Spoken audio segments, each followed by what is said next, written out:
సరే నేను గంభీరంగా మౌనంగా చూస్తున్నా. నేను కొడితే వట్టి కొట్టు నాకు అలవాట్లేదు కదా. చూద్దాము.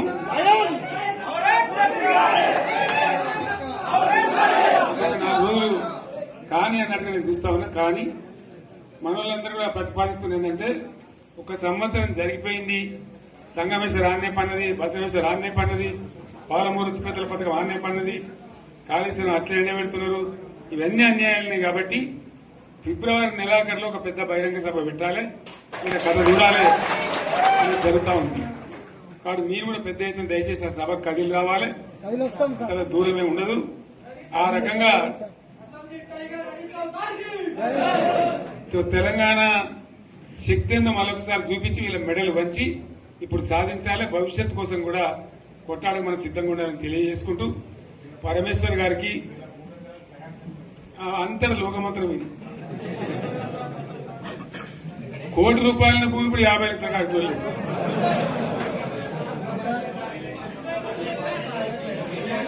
ఈ ఒక్కని బాధ ఒక ఆయన వచ్చింది, మన ఒక ఆయన ఒక 10 మంది వచ్చారు హైదరాబాద్కి. అందులోకి 2 ముస్లిం సోదరులు వచ్చారు.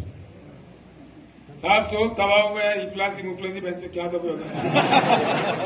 तुम्हारा क्या हुआ बहन, तुम्हारा क्या हुआ, तुम हैदराबाद में तुम लोग हैं. मेरा कारोबार है साहब, मेरा छोटा मोटा कारोबार है, होटल भी है, 70% गिर गया. हर कोई पूछ रहे, हर कोई केसीआर को याद कर रहा है सामान.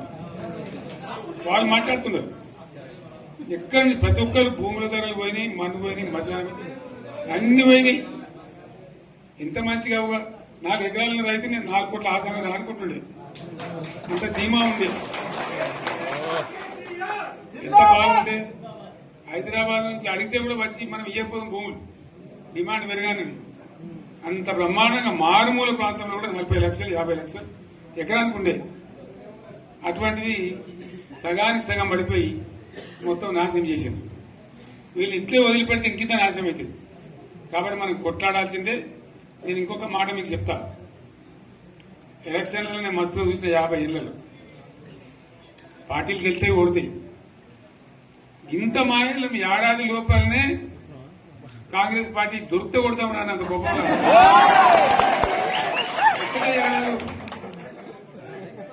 ఇంకా వాళ్ళ పొంద తెలివికి నిన్న వారి పార్టీడే మందిపేటలో అదేందో పోలింగ్ పెట్టిన వాడు చూసారా మీరు? ఆ పోలింగ్ పెడితే 70% మనకు వచ్చింది, 30% మనకి. వాడు పెట్టింది, మనం పెట్టింది కాదు. 75 ఇది పరిస్థితి. అదే నేను ఏమంటున్నా అంటే, ఫామ్ హౌస్ అంటే ఏముంటది, వారి ఉంటది, మాకు ఉంటది, అల్లం ఉంటది. కాంగ్రెస్ వాళ్ళు ఎంత మనిషి చేస్తే పారబడి తవ్వచ్చు కూడా లంగత. దీన్ని ఫామ్ హౌస్ అని మనం బదనాం చేసి అంతే కదా. నేను ఏమంటున్నా అంటే, అన్ని మబ్బులు వీడిపోయినట్టు ప్రజలకు అన్ని తెలిసిపోతున్నాయి. మంచి ఏంది, చెడ్డ ఏంది, ఏం జరిగింది అన్ని ఇంకా ఘోరమైందని చెప్తున్నా. వీళ్ళ తెలియదక్కతనానికి ఏమైంది? నిన్న మొన్న రిపోర్ట్ వచ్చింది. Comptroller and auditor general of India అని కాగ్ అంటారు దాన్ని. కాగ్ రిపోర్ట్ వచ్చింది. పోయిన సంవత్సరం మన గవర్నమెంట్ లో వచ్చిన ఆదాయం కంటే 13,000 కోట్ల రూపాయల ఆదాయం తగ్గిపోయింది. ఇంకా మార్చి పోయే వరకల్లా ఇంకో 3-4 కోట్ల అవుతుంది. అంటే 15,000 కోట్ల ఆదాయం పోతుంది. మన గవర్నమెంట్ ఉన్నప్పుడు ప్రతి ఏడాది 15,000 కోట్లు పెంచుకుంటూ పోయినాయి, చెప్పేసుకుంటూ పోయింది. ఏడాది 10 నుంచి 15,000 కోట్ల ఆదాయం పెరిగేది మన టైంలో. అంత జాగ్రత్తగా మనం వ్యవహారం చేస్తాం. ఇలా ఉల్టా 15,000 కోట్లు పడిపోయింది. ఇంకా వాడేమిస్తాడుగా, ఇంకో ఇస్తారా? ఇంకో 4-5 నెలలైతే జీతాలకే కష్టమైంది ఉంటుంది. అందరు పెండింగ్ పెట్టి రిటైర్ అయిన దొత్తలు పైసలు మీరు చూస్తారు కదా పేపర్లలో. సో ఆ విధంగా రాష్ట్ర ఆర్థిక పరిస్థితిని కూడా దివాలా తీయించారు.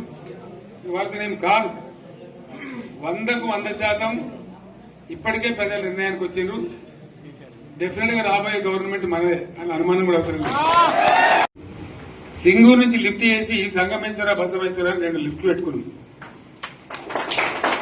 2 తాలూకాలకు రెండింటికి కూడా లక్ష లక్ష ఎకరాల పైచీలకు వచ్చేట్టు ఎకరాల నీళ్ళ స్టేట్ పెట్టుకున్నాడు. మళ్ళీ మన నుంచే కావాలి, మళ్ళీ ఇది లైన్లోకి రావాలి. అందరు మంచిగా ఉండాలి. ఎందుకంటే మనకు మన పార్టీకి కులం లేదు, మతం లేదు, జాతి లేదు. తెలంగాణలో ఉన్న ప్రతి బిడ్డ మనోడే. వాళ్ళు ఏ మతం ఉన్నారు, ఏ కులం ఉన్నారు మనకు అవసరం లేదు. ఈ తెలంగాణ బార్డర్ గీత లోపలిన బిడ్డలు అందరు మనోళ్ళే, అందరు బాగుపడాల్సిందే. ప్రతి ఒక్కరికి న్యాయం జరగాల్సిందే. ఆ న్యాయం జరిగి ఆ ఫలితాలు తెలంగాణకు వచ్చేదాకా ఇంకెవ్వడు కొట్లాడాడు, ఎవరితో కాదు.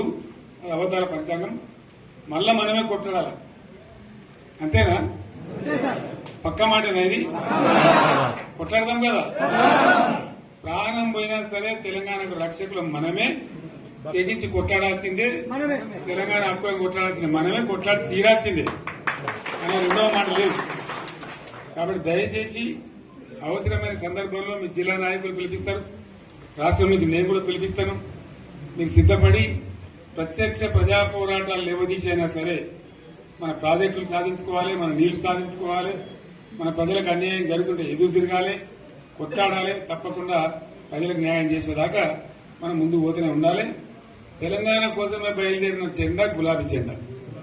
తెలంగాణను సాధించింది గులాబీ జెండా. తెలంగాణను మంచిగా చేసి లైన్లో పెట్టింది గులాబీ జెండా.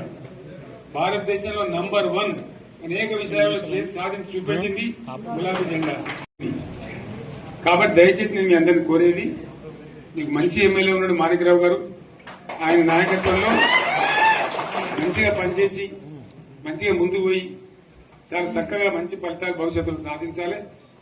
పరమేశ్వర్ పాటిల్ గారికి, వారు వెంట వచ్చిన మిత్రులకు నేను ప్రత్యేకంగా ధన్యవాదాలు చెప్తా ఉన్నాను. ఇటువంటి కార్యకర్తలు, ఇటువంటి నాయకులే పార్టీకి పట్టుబొమ్మలు, తెలంగాణ జాతి రత్నాలు. తెలంగాణకు ప్రమాదం వచ్చిందన్నప్పుడల్లా ఇటువంటి బిడ్డలే ఎక్కడో లేచి నిలబడి వాళ్ళ మా తెలంగాణని ఆ సోయి చూపెడతా ఉన్నారు. మీరు నడిచిన 140 కిలోమీటర్ల పాదయాత్ర వృధా పోదు. ప్రజలందరూ కూడా మేము చూసాం. దాంట్లో తోపంట కూడా మీతో ఎంతో మంది మాట్లాడింది, అడిగాను మిమ్మల్ని ఎందుకు పాదయాత్ర ఇస్తున్నాను. మీరు కూడా అందరికి చెప్పాను, అంతే కదా. మీకు కూడా అర్థమైంది ప్రజలు ఎంత వ్యతిరేకం ఉన్నదనేది. సో ఆ రకంగా మీ పాదయాత్ర వృధా పోదు, మీ కష్టం వృధా పోదు. తప్పకుండా రాబోయే రోజుల్లో విజయం మనదే.